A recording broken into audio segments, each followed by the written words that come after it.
भारत के इतिहास में ऋषि मुनियों आध्यात्मिक पुरुषों का विशेष स्थान रहा है। जब जब देश पर संकट आया है, जब जब मानवता कष्ट में रही है, महापुरुषों ने अपने आध्यात्मिक बल से मानवता को दिशा दी है। हेलो दोस्तों, मैं हूं कार्तिक और आप देख रहे हैं अपना यूट्यूब चैनल तारीख तक। आज हम इस वीडियो में जानेंगे एक बहुत ही महान व्यक्ति के बारे में, जिनका नाम है सदगुरु सदाफल देव जी महाराज। जी हाँ दोस्तों, हम इन्हीं के बारे में इस वीडियो में जानेंगे। आखिर कौन है सदाफल देव जी महाराज? सर्ववेद का संस्थापक सदाफल देव जी महाराज को ही माना जाता है दोस्तों। सर्ववेद का मतलब होता है आत्मा का ज्ञान जिसके जरिए हो, वही सर्ववेद कहा जाता है दोस्तों। अपने हाल ही में वाराणसी में प्रधानमंत्री जी द्वारा सर्ववेद महामंदिर का आपने देखा होगा कि उद्घाटन किया गया है। वैसे ही ये अध्यात्म से जुड़े कार्यों को आज हमारे देश के साथ साथ अलग अलग देशों में पहुंचाए हैं दोस्तों। उन्हीं में से है सर्ववेद मंदिर का, जिसका नाम है स्व और वेद से जुड़कर बना हुआ है दोस्तों। अर्थात स्व का अर्थ है आत्मा तथा वेद का अर्थ है ज्ञान, यानी आत्मा का ज्ञान जिसके जरिए हो वही सर्ववेद कहलाता है दोस्तों।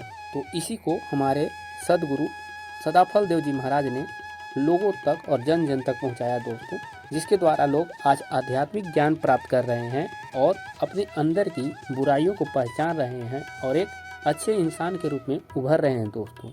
अगर आप इसको सचित्र देखना चाहते हैं तो आप इस सर्ववेद महामंदिर वाराणसी में जाकर देख सकते हैं, और उससे जुड़े एक वीडियो इस चैनल पर पड़ा हुआ है, तो उसे भी आप जाकर देख सकते हैं। और प्लीज़ चैनल को सब्सक्राइब कीजिए।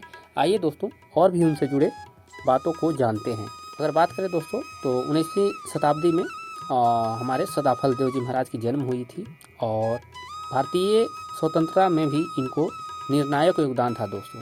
सदगुरुदेव जी ने अपनी गुफा में बैठकर योग की पूर्णता प्राप्त की थी, परंतु उन्हें आंतरिक आधार से ईश्वरीय प्रेरणा मिलती रहती थी कि विदेशों में चल रहे अन्यायपूर्ण शासन का अंत। यह जानकारी संत प्रवर विज्ञान देव जी महाराज ने अपने यहाँ पत्रकारों को दी है दोस्तों। यानी सदाफल देव जी महाराज को स्वतः पता होता था कि विदेशों में क्या चल रहा है। उन्होंने बताया था, यानी जो प्रवर विज्ञान देव जी महाराज हैं, उन्होंने बताया था कि 1920 में भारत में राजनीतिक चेतना बिल्कुल नहीं थी दोस्तों। अंग्रेजों के भय से कोई भी व्यक्ति उनके खिलाफ आवाज़ उठाने की हिम्मत नहीं करता था, परंतु उस समय सदगुरु सदाफल देव जी महाराज ने दानापुर स्थित फौज छावनी में, बिहार के दानापुर में स्थित फौज छावनी में क्रांतिकारी भाषण दिया था दोस्तों। परिणाम स्वरूप उन पर फौज में विद्रोह भड़काने एवं राजद्रोह का अभियोग चलाया, यानी केस कर दिया गया दोस्तों। उस वक्त स्वामी जी को विज्ञानंद के नाम से जाना जाता था, यानी सदाफल देव जी महाराज को विज्ञानंद जी के नाम से जाना जाता था। दानापुर फौज विद्रोह में विज्ञानंद का केस शीर्षक के समाचार पत्रों की यह खबर बहुत चर्चित रही। मोतीलाल जी ने, यानी मोतीलाल जी नेहरू ने कहा, मैं लंदन से आ रहा हूँ। इस केस से भारत का मस्तक ऊंचा हुआ दोस्तों। वहीं ब्रिटिश पार्लियामेंट में मॉन्टेगू के इस दानापुर फौज बगावत के बारे में सवाल पूछा गया। केस में फौज विद्रोह धारा 131 के अनुसार स्वामी जी को 21 दिसंबर 2020 को 2 वर्ष सख्त कैद की सजा दी गई दोस्तों।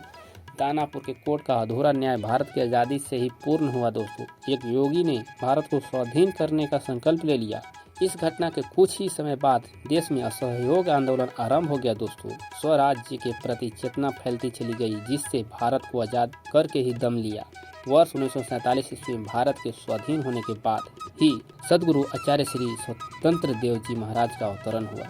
यानी सफल देव जी महाराज के बाद सदगुरु स्वतंत्र देव जी महाराज अगले गुरु के रूप में आए दोस्तों। और उन्हीं के प्रयासों, यानी सफल देव जी महाराज के प्रयासों से ही आज हमारा देश आगे को बढ़ा है। उन्हीं के उठाए गए चेतन विचार से ही लोगों में चेतना फैली और लोगों ने आज़ादी के प्रति अपना रुख को अख्तियार किया और अंग्रेजों के खिलाफ बोलना शुरू किया दोस्तों। अगर इस वीडियो में कुछ भी त्रुटि रही हो तो उसके लिए क्षमा, और कमेंट बॉक्स में बताइएगा। ऐसे ही वीडियो लाते रहते हैं दोस्तों। और यह छोटा सा वीडियो आपको कैसा लगा यही बता दीजिएगा, और चैनल को प्लीज़ सब्सक्राइब कीजिए। ऐसे वीडियो लाएंगे दोस्तों। तो मिलते हैं अगले वीडियो में, तब तक के लिए जय हिंद दोस्तों।